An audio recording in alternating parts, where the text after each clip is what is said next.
Welcome to this lecture, and we are going to discuss the title, the Secured SDLC. Okay, so the Secured Software Development Lifecycle, we call it as a Secured SDLC, which integrates security into every phase of software development. Unlike traditional SDLC, it ensures security is not an after though but a foundational element. This approach proactively identifies and mitigates vulnerabilities, reducing risk in the final product. And the requirements gathering and analysis. So in this phase, we identify security requirements and constraints yearly, conduct risk assessment to understand potential threats and vulnerabilities, define security objectives like confidentiality, integrity, and availability based on the organization needs. As a real world example, when developing a healthcare application, identify HIPAA compliance requirements during planning to avoid costly redesigns laterwards. Next one is system design and architecture. Incorporate security principles into the system architecture. Apply controls like least privilege and defense in depth. Design secure interfaces and data flows. As an example, for an online banking system, they design a multi-layered authentication and encrypted data channels to prevent unauthorized access. Next one is implementation and coding. For secure coding practices, to minimize the vulnerabilities, use standard likes OWASP, the top 10 to avoid flaws like SQL injection.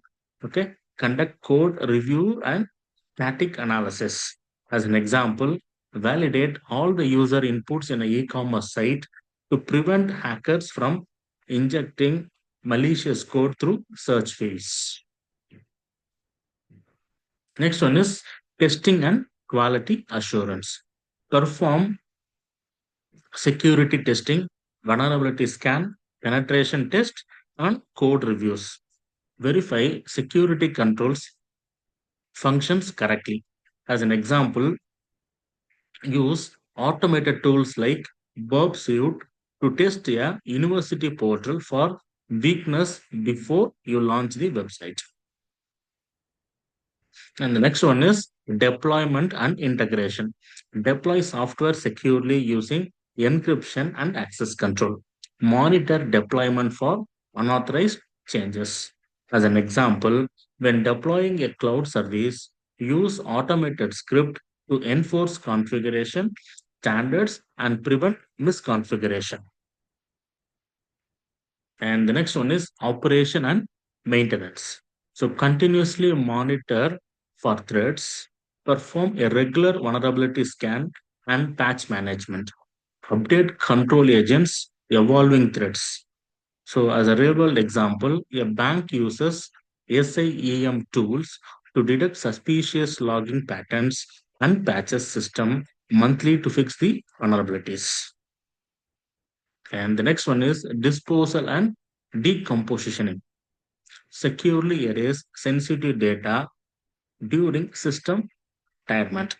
Document decomposition to prevent data leaks. As an example, when replacing old servers, use certified data wiping tools to destroy patient records in a compliance with HIPAA.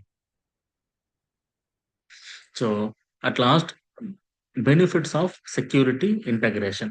So by integrating security through SDLC, create resilient compliant software. It prevents breaches and reduces a long-term cost. As a real-world example, a secure SDLC approach in a payment app prevents credit card leaks, violation fines, and reputational damage. And here is is an example or the diagram for a secure software development life cycle, which I shown you or discussed you earlier slides.